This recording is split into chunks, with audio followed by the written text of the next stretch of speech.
Hello and welcome to the Keto Man's Club podcast. We're glad you're here, where each week we talk about men's health and lifestyle. We do so with the foundation of the ketogenic diet and lifestyle. If you don't know what keto is, stick around and you'll find out. The podcast will bring you real, honest fun. Each week we strive to uncover the tips and tricks that you can use in your everyday life to maximize your overall health. Find the clearest path to becoming the best version of yourself that you were meant to be.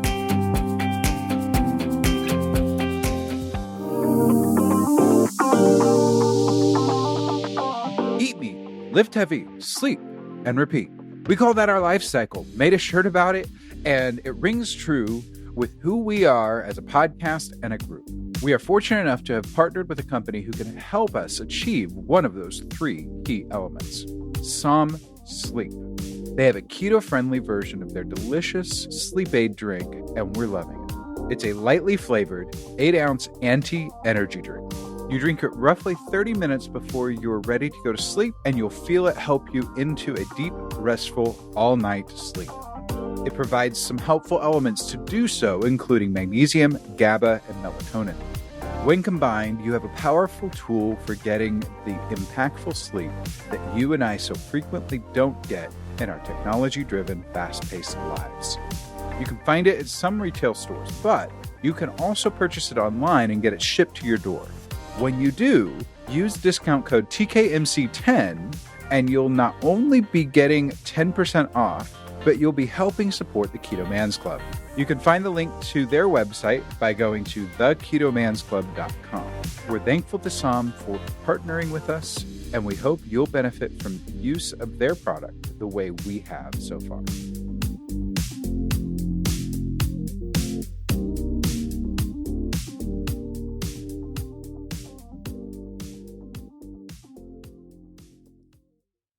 Hello and welcome to this week's episode of the Keto Man's Club podcast. My name is Chris. I'm one of your hosts, and this week I'm joined by Jim. And oh wait, Berto's not with us. Where's Berto, Jim? He's somewhere. Did you cue up the Carmen Sandiego theme song in the world? I think he's somewhere between Texas and the Midwest. So he's between you and between me, basically. Yeah. I don't know where they stopped last night, but he spent the week up in the Chicagoland area, visiting family and celebrating their son's second birthday. So that was fun. I get to see some pictures from that. He got to see one of our group members' strength. Was it not strength, but he was competing. Aaron Overstreet is one of our members, and he's a strongman, a strongman competition. There we go. And he did a 500-pound squat, I want to say. It was right around there, yeah.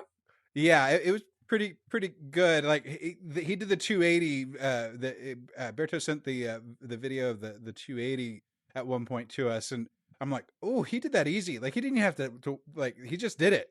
Like there was no effort. So yeah, Aaron is an absolute beast. We're lucky to have him as part of the group. So yeah, it's great to see that, and they got to hang out and do a little something together. Berto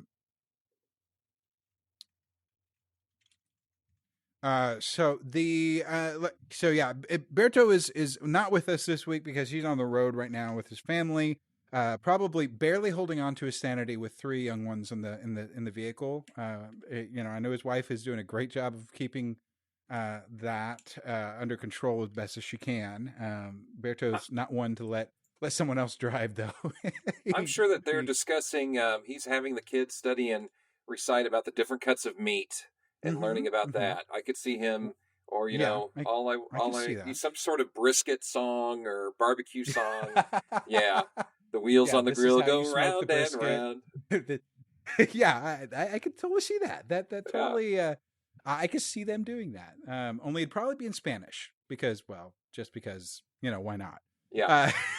Anyway, we miss Berto, but we're glad that he got to spend some time with family. That's really important. So let's take care of some business, for our listeners. A reminder, we would covet your support in any way, shape, or form that you can, whether that be a review on Apple Podcasts or Amazon, or even subscribing and liking this video on YouTube. Yes, this is going to be a YouTube video, and we're sharing more and more of these as we create them, because we've got a new platform for that. So please share these videos and subscribe so that you don't miss an episode that goes on.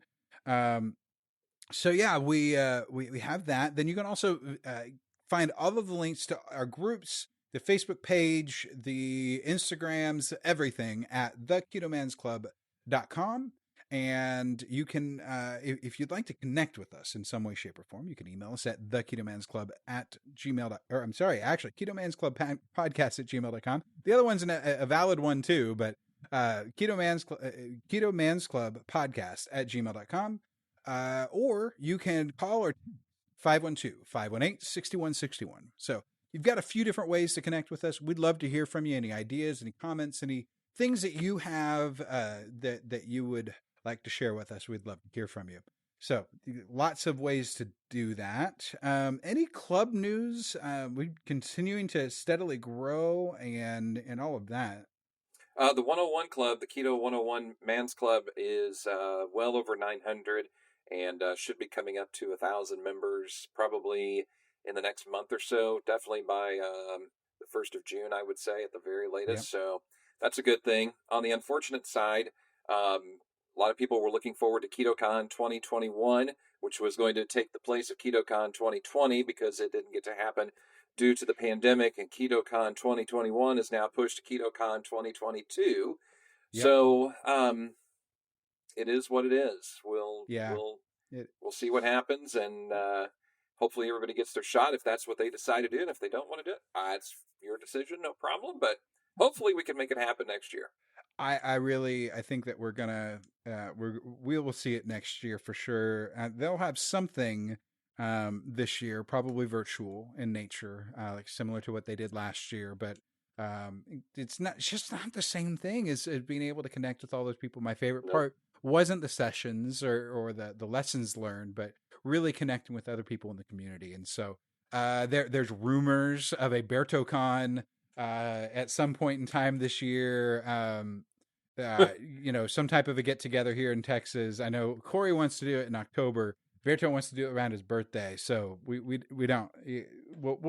We'll see what happens. Just keep an ear to the ground. You never know what might happen on all of that. So lots of cool growth with that. A reminder to all of our listeners. Also, we have our merch store open all the time now. So we'll still have some releases. I don't have a new design for you right now, but we did re-release Steaks Over Shakes, and or Steaks Are Greater Than Shakes, and you can order that on the website. And then once that order comes through, we will, it's kind of made to order type thing. So it might still take a couple weeks to get to you, but we have kind of the raw ingredients somewhat close at hand. And so we can make those relatively quickly and get it out to you. So go to our website, theketomansclub.com, and the merch link is there. We've got shirts, we've got hoodies. Right now, we've got the stickers. I don't have my water bottle anywhere close right now. Otherwise, I'd show you the vinyl sticker. And so we've got a couple different items there, and we'll have some new designs hopefully in the near future. I just haven't had the chance to work on all that lately. So, but we wanted to make it available for anybody to get something now if they wanted to. So check that out at theketomansclub.com. I think that's all the real big business. I do want to mention I don't have a recorded thing for this, so I'll throw this out there. NutriSense has been very gracious to go ahead and share with us a discount code for the NutriSense continuous glucose monitor. This podcast will have aired after the CGM episode, and want to make sure that people know that we have that available for you. Let me get that up here real quick.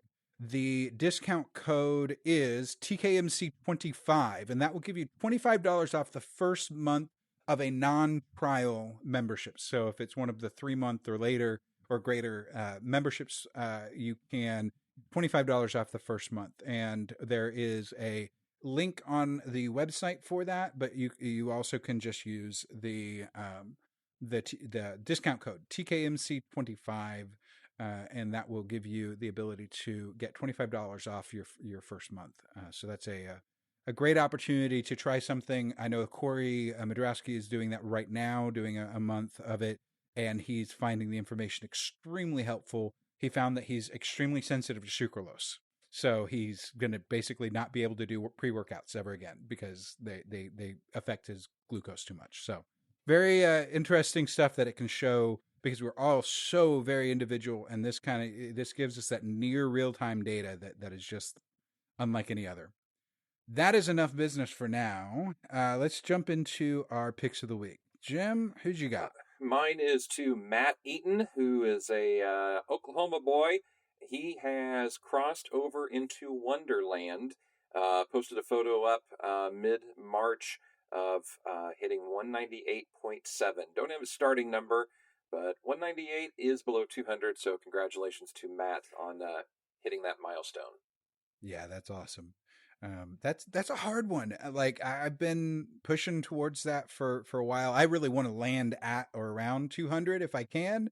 And it's been one of those things. Every time I get a little bit close, I sabotage myself, and I'm really good at that. So, it is what it is. We've got, my pick for the week is Gregory Hooper. He did a 75 hard challenge with carnivore, 75 days mindset challenge at 49 years old. He can say with no exaggeration that he feels better than he ever has felt in his entire life. Quite a few things listed here as being achievements with that, and the things that he did. Looking at these before and after pictures, you can tell, even though there's only about 15 pounds difference between the before and after of that 75 days, the definition and everything else, you can see that hour and a half of working out every day has paid off, that the mindset's there. He's got it down. And so really, when I saw his post, I was like, okay, yeah, he's my pick of the week. So that was an easy pick for sure. Congratulations, Gregory, for all you're doing, all you have done, and all you're going to continue to do, I should say. Anything else before we dive into our guest? I don't think so. I think we're rocking and rolling. Yep, I think so. It's going to go a little faster because it's just you and I to go off of each other a little bit. So this week's guest is actually my brother, my personal friend at this point in time. He's somebody that I've had the opportunity to get to partner with, to edit his podcast and videos for him on his side of things called The Superhuman Life. And he has an organization that he's created called Rebuilt Recovery. And his focus is to help men break the shackles of the shackles of addiction, specifically to pornography. And he's going to talk about more of that and whatnot. The reason we're having him on the podcast is that whether we realize it or not, there's a lot of men out there that they think that strip clubs or pornography intake or the over sexualization of most media is really not a big deal. Like, it's just kind of is, and all that type of thing. And the truth is, on a biochemical, on a neurological level, it actually is doing quite a bit of damage to us. And so since our mission, since our passion as a podcast is to help men become our best version of ourselves that we possibly can be, his mission is in alignment with that. We want to be the absolute best husbands that we can be. We want to be the best men that we can be for society. And we want to be the healthiest mentally and physically that we can be. And this affects all of that. Frank, welcome to the show. Thank you so much for taking the time to hang out with us on a Sunday evening and get to share what you have to share. Give us a little bit of your background, why this is a passion for yourself. You can easily refer people to your first episode where you tell your story in depth, but give us a Cliff Notes version of that, and we'll link to that first episode so that people can really get it in depth. Yeah, no, and thank you both, Chris and Jim. I mean, I'm just blown away the first 10 minutes of this podcast. I'm already inspired. Like, I need to get to work. Like, we got a 500-pound bench press, we got a 75 hard accomplished, we got another 20+ pound weight loss transformation, body composition transformation there. So this is real powerful what you guys are doing, and I'm incredibly grateful to be here with you guys. So thank you for welcoming me here tonight. And yeah, I think, like you said, Chris, if people really want, the deep message and really the story of transformation and the journey that I've been on for these last 2+ years, go check out that first episode. But to give you, I guess, kind of the quick elevator pitch is I was somebody that, I guess the way I say it now is I'm a still recovering porn addict, much like every man, the introduction to pornography came at a very young age, pre-internet. So, this was kind of your hustler-esque type of magazines. And, yeah, you said something there with it, not really being looked at as something that was harmful. That was really me for 20+ years. And I spent some time as a competitive bodybuilder in my 20s, always chasing physical excellence, achieved it to a degree that very few people will. But really during that time and through my 20s, there was always something that I felt was kind of off. I struggled through depression and anxiety. Call it ADD, just kind of lack of really being able to bring a task or project to completion. And then just a series of events that obviously, if I get into it, it'll steal all of our time here tonight. And I really want to be able to provide some value.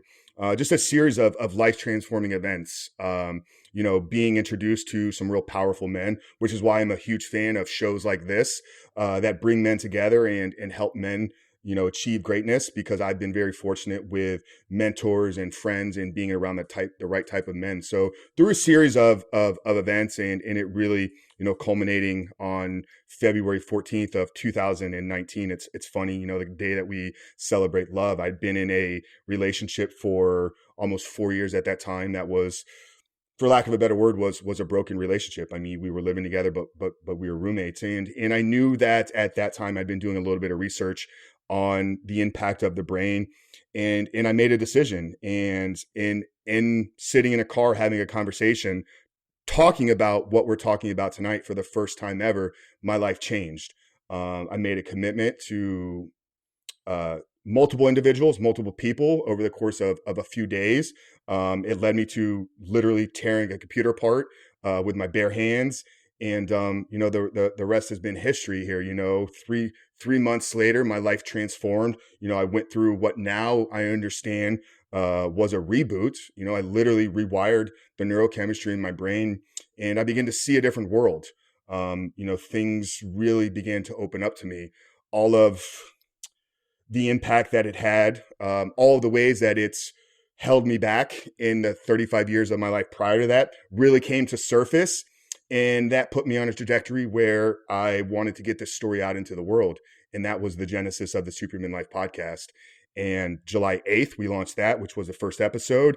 The sole intent of it back then was to just share my story and bring other people on that were struggling, not specifically with porn. We've had a few issues or a few episodes in the early days, but it was really about overcoming adversity, overcoming struggles. I think we live these, we live these lives in our own box, and we think that our problems are, we're the only people facing a problem or facing a trial, and realizing every single one of us has obstacles. Every single one of us has chains of some nature that's holding us back. So I wanted to be able to have conversations with people, because at that time I'd been a fitness influencer. I had somewhat of a media following. I had an email list. I've been running a fitness business. So there were people that were listening to what I had to say. And I mean, I took a leap of faith when I shifted the conversation. But that just really opened up a lot of other doors. Initially, it was all about, just like I said, just a mission-driven purpose, to have conversations to help inspire other people. But then, a few months went by, the messages in my inbox began to change. I had been coaching men. I'd been a fitness coach, online trainer, et cetera, et cetera. Had a lot of great success over on that side of things.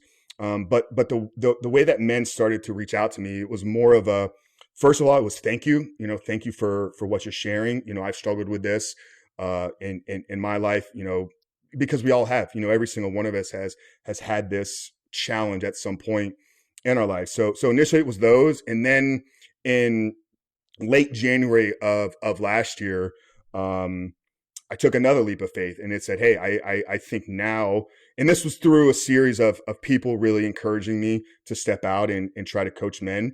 I was able to leverage some of my fitness stuff. So in late January was, I guess, when I launched Rebuilt Recovery. I mean, I didn't have the name for it back then. I didn't even have the curriculum. I literally just said, I think I want to be able to help a couple guys. And I was fortunate to have a few men sign up right in that first week. So the first couple clients literally let me build my curriculum, as I worked one-on-one with them. And now we're 13 months in, and, we've had over 800 guys, come through, the program in one way, shape, or form. I've personally worked one-on-one, with somewhere near 40 right now. So that's a significant, amount of lives changed. So I don't know, Chris, where, here we are, we're March 2021, we're ramping things up. I mean, Rebuilt Recovery has now become, my number one focus. I still run some fitness stuff. And then I have, a small little, media company that produces the podcast, and a couple of YouTube channels that I manage. But our mission is to help men, quit porn and rebuild their life and become the man that they were created to be. So just like you guys are helping men, become the greatest version of themselves, I've taken that and, given it my own little, swing, and it's helping men become the man that they were created to be. And I directly help them by removing porn, but then really setting up a plan for their life. And then, I guess we can kind of take it, from where you want to go there, Chris. So we've seen several of our guys that have, let me rephrase this. Let me start over. Our group started as this keto group, talking about way of eating, fitness, and whatnot. So a lot of the issues of addiction started off as being food related. But then as time has grown, our group is a private group, so the outside world can't see things and whatnot. Trust is built and whatnot. Relationships are forged between the admin team, the moderators, from guys becoming friendly with one another and never meeting each other and whatnot. But then that's where these discussions start coming out of these addictions and things like that. And it goes beyond the food. And there have been several that have talked about sexual addictions of different kinds and whatnot. Is there a common theme of why people become addicted to things? Ooh. Yeah, I think, that's a deep question there. You get the next hour to discuss.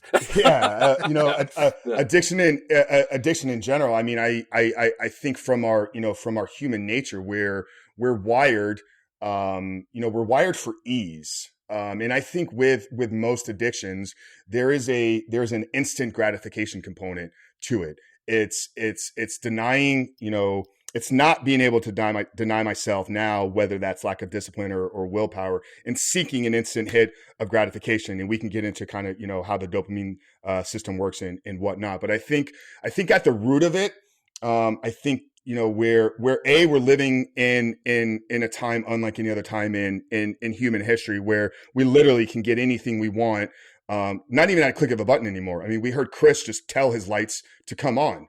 So we literally can get anything we want right now. You hungry? Hit a button, food's going to show up to your house. You want your lights to come on? Just tell the lights to come on. You don't have to clap anymore. In the 90s, you had to clap. We've even bypassed that step. You want an answer to something, you go on YouTube and you find it. So I think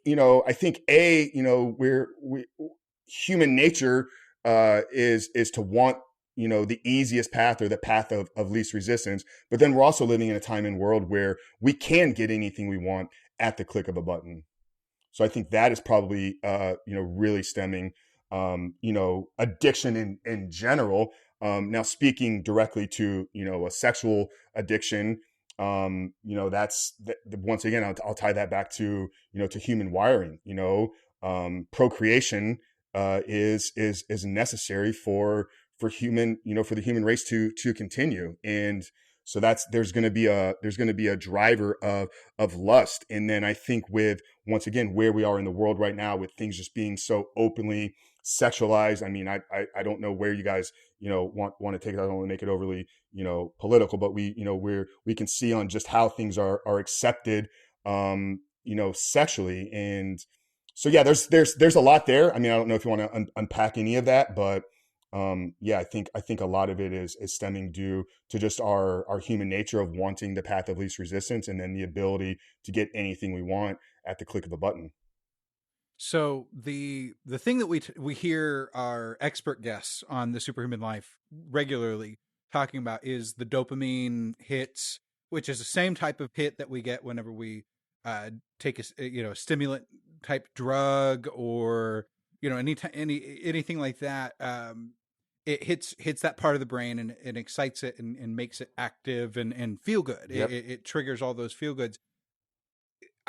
That's kind of a lot of what, from what I've picked up, that addiction kind of gets caused by, because you get all of these items that kind of trigger, or it builds up and it gets worse. In my own journey, I've had my own struggle with aspects of this where it just I kept having to push a little bit further, do a little bit something more, do a little bit something different, trying to get that same hit, just like having to do a little bit more drugs, having to do a little bit more, getting, luckily, unluckily, with this, you don't get the same like chance that you're going to physically overdose on the drug trying to seek that high, but you can kind of overdose to a pretty large degree. Let's talk a little bit about let's talk a little bit about some of the stories, and of course we don't want to personalize these to any specific person, but what are some of the stories of the men that are coming to Rebuilt Recovery, or that you've been coaching?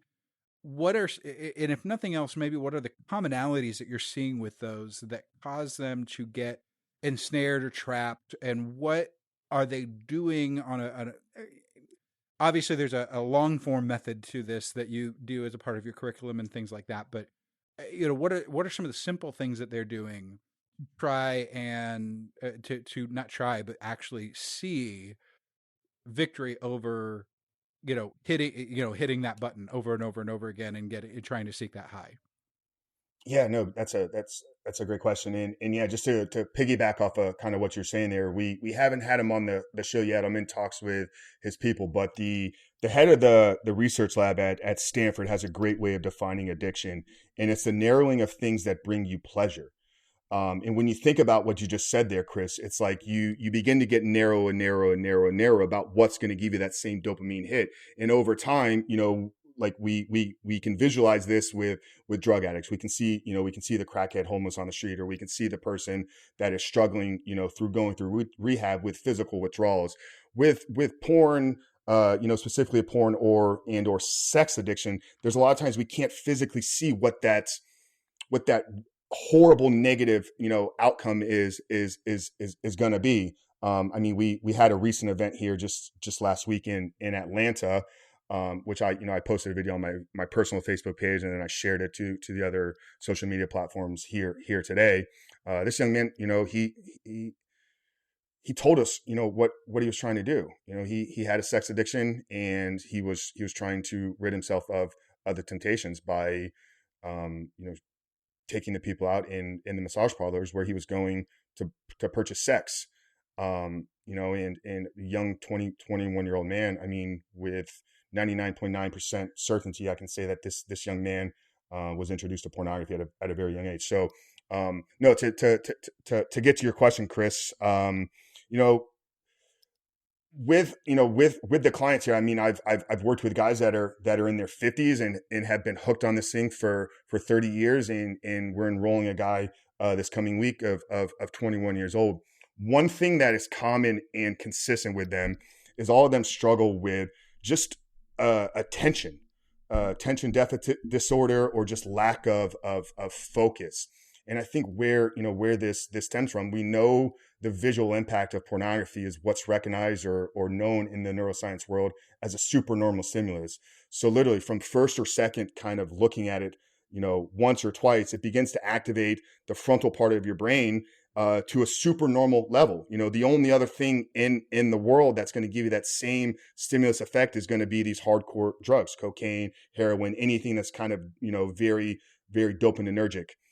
So with that, knowing that, okay, once, two times looking at it, you've kind of set and reestablished a new baseline for you. So your brain is now going to have to play catch up. And Dr. Trish Lee did a great job of explaining how this, prevents you from getting into flow states, how it really, pulls your attention. You literally will be sitting down trying to focus on something, but all you can think about are like the stimulus, the images kind of going off in your brain. So I would say one consistent theme that we're seeing from all of them is that, call it lack of focus, call it lack of attention. And then obviously, from more of a heart-centered perspective, I mean, sexual objectification. You can't walk down the street and look at a female without putting her, in a sexual position. You can't walk through the gym, without taking your eyes off of, the girl that's she's just in there trying to do, glute bridges, but you're envisioning or you're putting her in a position. And that's, as much as, and you said something, Chris, at the beginning, and you said it to me earlier today too. And I've really thought about it all day long. It's like guys say that it's no big deal. And I would push back. I think that's what they want to say. I think that's what they want to believe. But then why are they doing it in secret? Why are they, shameful if somebody, finds out about it? And what this is going to cause is cognitive dissonance. So you're saying one thing out of your mouth, but internally, that what you're saying is not being truthful. So this is going to cause a whole nother layer of guilt and shame. So, every single one of the men that I come to, whether they're coming with a faith background or secular, there's no spiritual, component of their life. I mean, I've worked with atheists, I've worked with Christians, I've worked with Muslims. It doesn't matter. They all are dealing with guilt and shame, because even if they say it's okay, even if they say, oh, well, I'm not cheating, they still know that their behavior doesn't align morally with the person that they want to be. And that's a recipe for disaster if you don't get it underhand, or if you don't get it under wraps soon, because now you're literally causing this internal battle, inside of you, and only God knows where that can lead to. So yeah, I think so lack of focus, lack of attention, inability to complete things, objectification, guilt, shame. And then, yeah, I mean, we can talk to some of the, the physical side effects as well. I've been pretty open about my struggles with PIED or porn-induced erectile dysfunction. When you begin to train your brain that looking at people having sex is how you get an erection, then it's really hard to get an erection when you're in, the act of trying to have sex. Because once again, taking it from a neuroscience perspective, watching sex and having sex are not the same things, and your brain is firing two different ways. So you begin to train your brain that, watching this activity, objectification, is where an erection is tied to. You literally train your body. I mean, I've heard some graphic stories of men not even being able to get an erection without their hands on a laptop. I had a woman reach out to me earlier this week, pregnant. I mean, she's 6 months pregnant with her boyfriend. They're living together. And she's like, I've known about his porn addiction for a really long time. And I didn't say anything. I just kind of pushed it aside.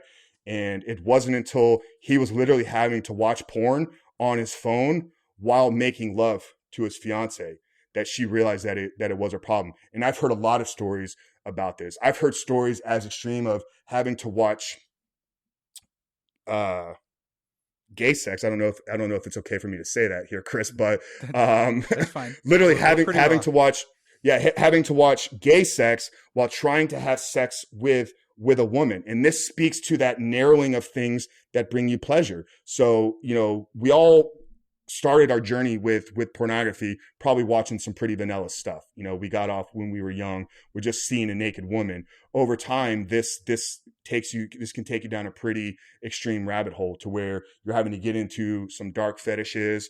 and some things that, if you were actually in the act of doing that, like you probably would run away like a scared little child. Yet you've taught your brain that this is what it's supposed to get. So yeah, there's a lot there, as far as effects. I think what are guys doing that's really helping. First and foremost, it's getting to the point where you truly admit that it is holding you back. That it is preventing you from, using your guys' terminology, becoming, the greatest version of yourself, or, if it's holding me back from launching that job, it's holding me back from actually treating my wife the way that I want to treat her. It's holding me back from being the father that I know I'm supposed to be for the little girl, that when she looks at me, the sparkle is in her eyes. And when I look back at her, in the back of my brain, I know that, I'm false. I'm not the real man that I'm presenting there. So I think a lot of times it starts with just the admittance of, hey, it's a problem. And then, and then we can kind of get into what some of the other steps are. But I think that's really the first step is the admittance that it is a problem. And then the decision that I'm going to do whatever it takes, because it is a decision. It is a process. If you truly are addicted, which if you try to quit and you can't, that's an addiction. And most people that actually try to do it on their own come to me and say, hey, I tried this for 6 days and then I was, back in the same position where I was. So once you get to that point, we can kind of take it from there. But, was that good? That's good. A lot to take in. Talking about all these addictions and everything, and again, trying to go back to our group and whatnot, is every addiction the same in terms of the chemical reactions and the things that fire off in the brain? Because I'm thinking of the guy who runs every day to run in the Boston Marathon. So he's addicted to running. He loves it. He gets the high and things like that. Somebody who is addicted to fitness in general or whatever. I mean, is it the same thing? Or where is the why? Where is the split in going down that dark road versus the healthy road, so to speak? Yeah, well, I don't think that there is a healthy addiction. And I think that you can have an obsession, you can have healthy habits, you could have healthy practices. But when I speak about addiction, I'm speaking at it from an angle that this is something that is holding you back or preventing you from high performance, or preventing you from, once again, becoming the greatest version. I know a lot of people that are addicted to fitness. I probably was at one point in my life, addicted to bodybuilding. So in terms of the mechanism that's firing, that dopamine reward center, there's going to be different pathways that get you there, but dopamine is dopamine, and the dopamine system is meant to fire when you're in the pursuit of a goal. So with a fitness addiction, you're getting dopamine. You set a goal, for Chris, it's getting to that 200 mark. He talked about it at the beginning. He's going to get dopamine when he does the activities that are bringing him closer to getting to 200 pounds, going to the gym, resisting the cookie and eating the keto meal or the keto brick. Whatever those activities are that he's identified are going to be the ones that bring me closer to that goal. That's where his dopamine is going to get fired. Now, if Chris had an addiction that had hijacked his reward center, then those activities won't actually give him the hit of dopamine. That's where he's going to have to go and seek out, whether it's porn, whether it's gaming, whether it's gambling. All those activities hijack it, so you no longer get the dopamine in the activities that you actually want to. The only place you're going to be able to get them are the ones that you've literally wired yourself to.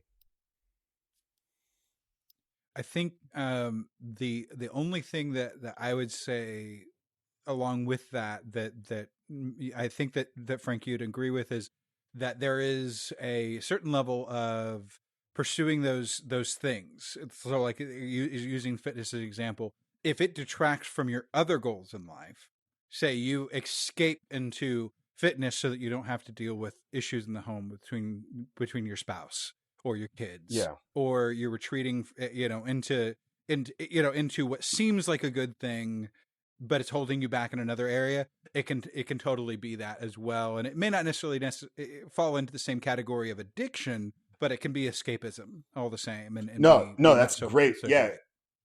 Yeah, that's a great addition. No, escapism. Yeah, I think is just another way to maybe, phrase addiction. But yeah, I mean, we, think about, keeping it here to kind of, more my area of expertise, like with pornography. What are we escaping from? Maybe the wife rejected us because, we told her that we were going to, clean the house up on Saturday afternoon, and we didn't because, we just got lazy or whatever. So instead of actually facing the fact that, we're not doing what we said we were going to do, we escape that to go find an instant hit of pleasure by looking at porn and masturbating. So that's a great perspective, Chris. Thank you. Yeah. So let's we want to respect your time, and we're coming up on 40 minutes, and we want to make sure that we get the most out of you that we can. What are some of the resources that other than your own, the curriculum that you've created and the coaching that you provide? What are some of the resources? Who are some of the people that you would suggest? And honestly, the easy answer is just go listen to Superhuman Life and go meet everybody, because you're meeting everybody. These guys and gals that you have on the Superhuman Life, they really know their stuff. I'm listening to this week's episode. I'm working through it still right now, and it's I'm forgetting her name, but Dr. Caroline Leaf. Yeah, Dr. Caroline Leaf. She's just diving so deep into all of what her expertise is, and it's so awesome. But what are some, and like in the keto world, we'd say, what's your go-to resource to give a beginner? What are some of those go-to resources that you would provide to someone that thinks, okay, I think I have this issue, or I want to get a handle on this, or I want to understand it more? Yeah, check out Gary Wilson's Your Brain on Porn. The book, it's a small little, 120 pages. It's a short, simple read. Actually, it's 160, 180. But I think he wrote it back in 2015, 2016. I mean, he was kind of at the forefront of really talking about this. So he did an amazing job of bringing a lot of the science, and it's jam-packed with actual resources and references. And then he integrates all the stories. So he's got thousands of people that have sent him letters, that have sent him transformations. And when you realize, and when you read some of these other men's stories, like it all begins to kind of make sense for you. So that would be a great one. Your Brain on Porn. Wired for Intimacy by William Struthers is another great book as well. This talks more about how, the male brain is visually wired, how it differs, from the female brain, and how, it explains why 80% of the men are, struggling with this, because, taking it back to just that wiring of how we're put together as men. So those are two great resources. I mean, plug, obviously you plug the podcast. So check that out. Also I have a YouTube channel where I produce daily videos, short, 7 to 10 minute. Sometimes they're high level, what's going on. A lot of times it's real actionable, 5 tips to do this week, or, 3 things to do when you're triggered. So those are great. Dr. Trish Lee, who I've had on the podcast a couple times as well, is a neuroscientist of 25 plus years, and is really, really leading the charge now, specifically in this space. So yeah, those would would probably be some of the best kind of initial resources for somebody just getting started and wanting to learn more about this. Yeah. Yeah. Jim? Just taking it all in. With your personal experience, you mentioned the February 14th date. What was your moment where you said, I've had enough? Several years ago, I used to smoke, and I got terrible case of stomach flu, and my house, my garage is attached to the house, and I crawled from my bedroom down the hall to the garage to have a cigarette, and I'm like, this is addiction, this is bad. And I did it. I smoked the cigarette, and when the pack was gone, I quit cold turkey. But that was a pretty embarrassing moment to have a stomach bug and have everything gutted from you, but yet you needed a cigarette that bad. So tell us how you knew that you had your moment of enough is enough. Yeah, I think it had been, quite some time that I was truly struggling with probably that cognitive dissonance that I talked about. Like, I knew my behavior was wrong. I mean, no grown man should, run off into, the Dillard's bathroom while he's shopping with his girlfriend to look at porn and masturbate, because he can't handle himself if he doesn't get a release every few hours. So I'd known quite a while that I had probably had a problem.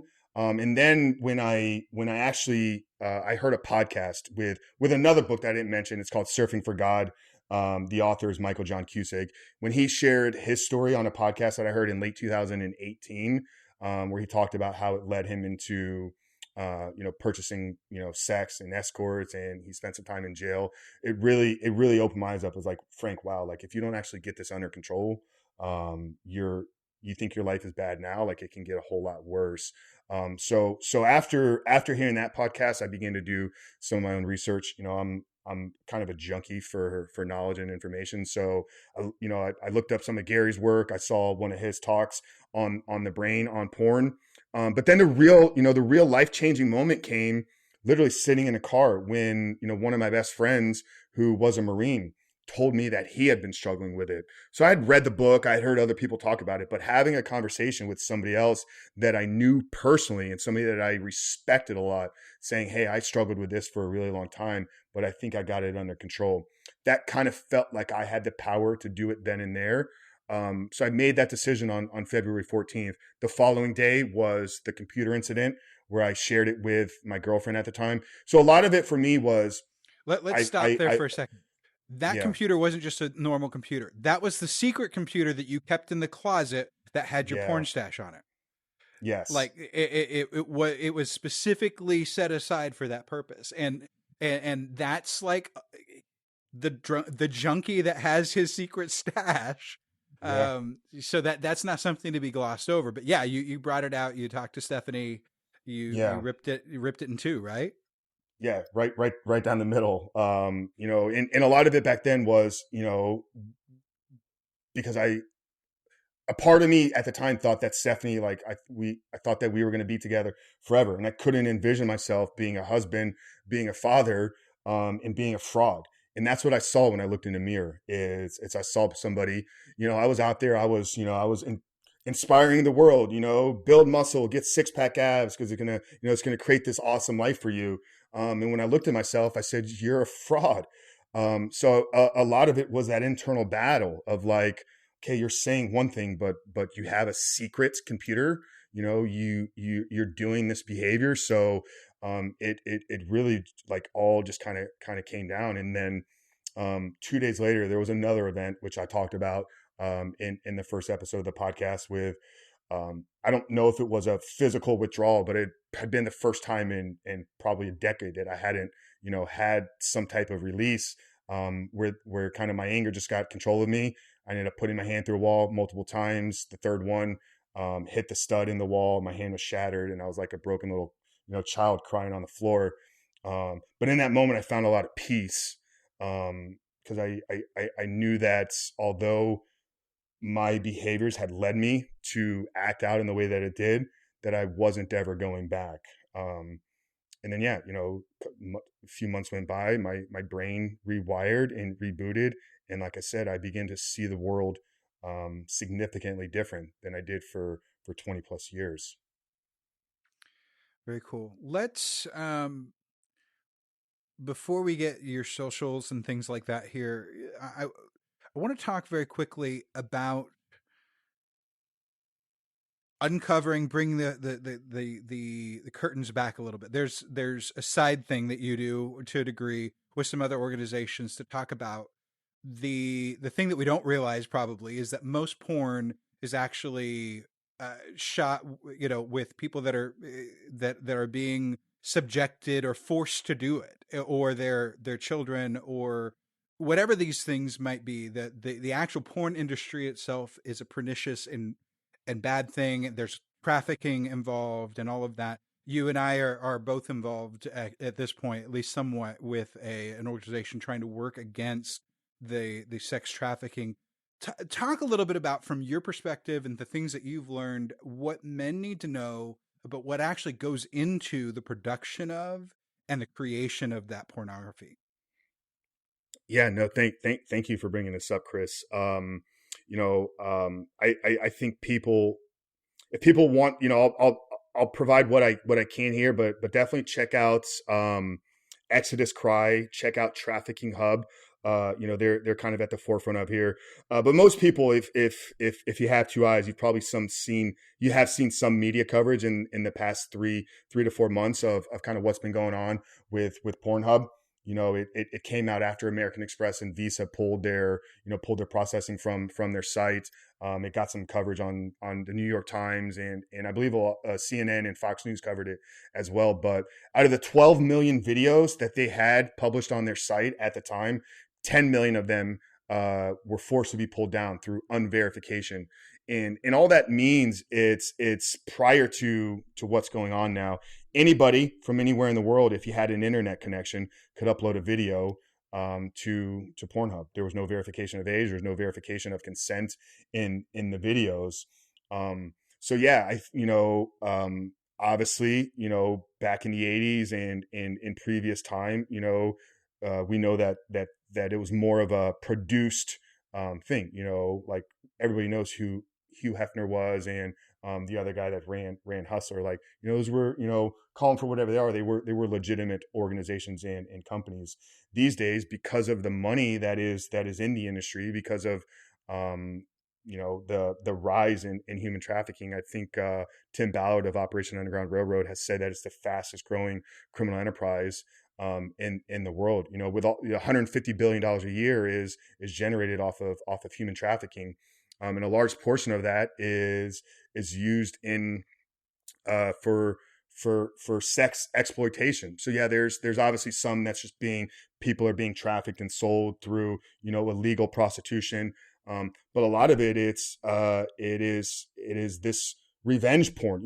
Like that's a very high search term, revenge porn. This is a boyfriend and girlfriend, that maybe she willingly let him do it while they were together, but something happens, they break up, or his buddy steals his phone, or somebody hacks into it, and then he goes and uploads to the site. So just understanding that, like, once again, I think it goes back to how can you, and not to be like, I don't want to slam morality on anybody, but if somebody is being abused, or somebody has been trafficked, or somebody is not there through consent, like this really begins to kind of, I feel it's got to eat away at the inside of your heart.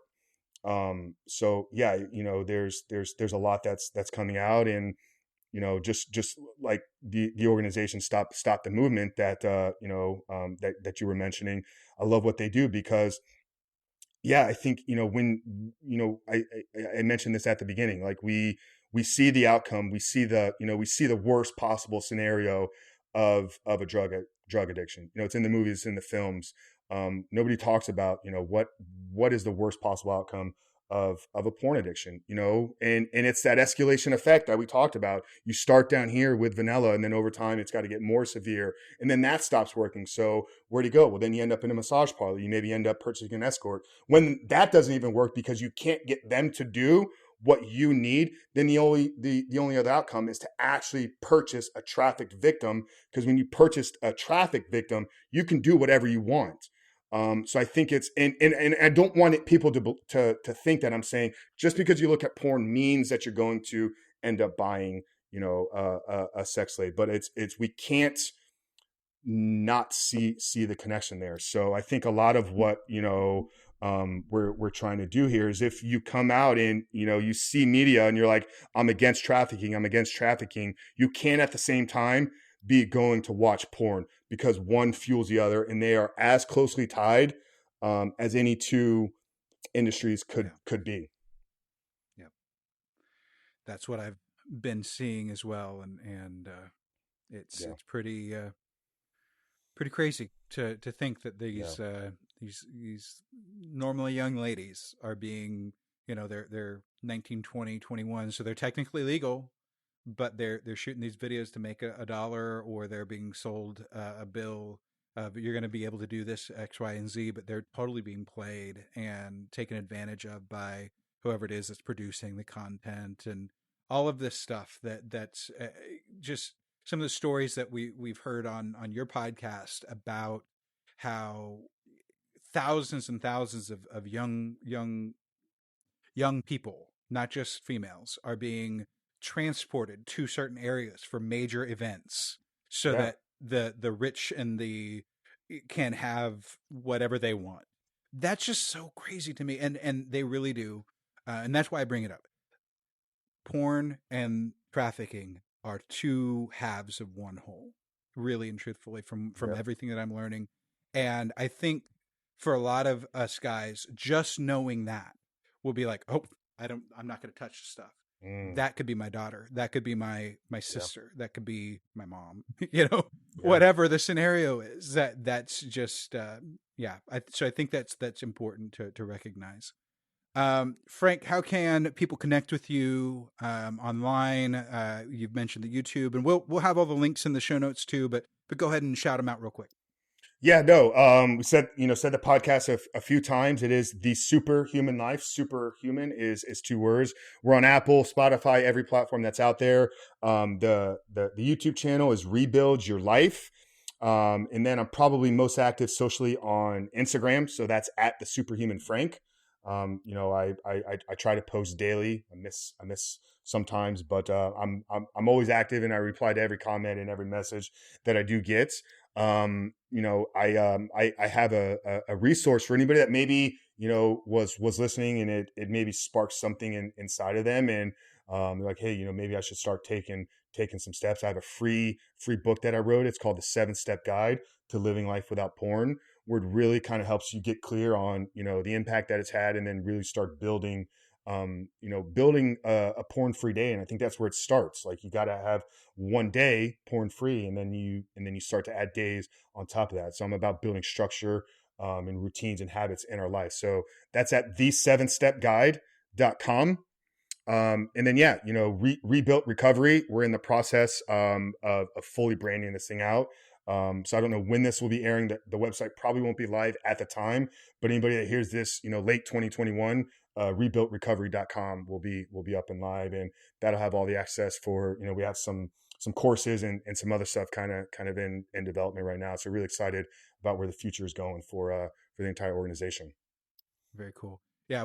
This episode actually probably won't air for another 2 months, maybe, because we're that far ahead and recording, and we're amazing. Well, some of that's also, we're going to take a little time and do some easy stuff. We're coming up on 100 episodes, and that's a big deal. There you go. So as it stands right now, we're coming up on 100 episodes. So we're going to celebrate some of that by revisiting some old things. But so this may, rebuiltrecovery.com might be live by then. So definitely some great resources. We'll have all the links in the show notes, as always. Reminder to our listeners, if you found this conversation helpful to yourself, or someone that they might find it beneficial, please share this episode with them, whether it be just sending a link or an email or whatever that might be. Feel free to share this with as many people as you think it might impact. I dare say that any man who doesn't already have a handle on this probably needs to hear this message, and needs to be introduced to this topic, at least, because even if we don't have a traditional porn issue, we still have addictive issues, and all of this correlates. It really does all get handled similarly, and this is important, I think. You can connect with us, the hosts and the podcast, through our website, theketomansclub.com, and all of that. I gave the links and the email address earlier, so I won't reiterate those again. Jim, any other last minute business before we say goodbye for the day? No, definitely a heavy topic, but I appreciate your honesty. It's not something that probably everybody can talk about and whatnot, but the fact that you're sharing it, and as you said, you had a friend who shared his experiences and whatnot, definitely a ripple effect. So grateful for that, Frank. Thank you.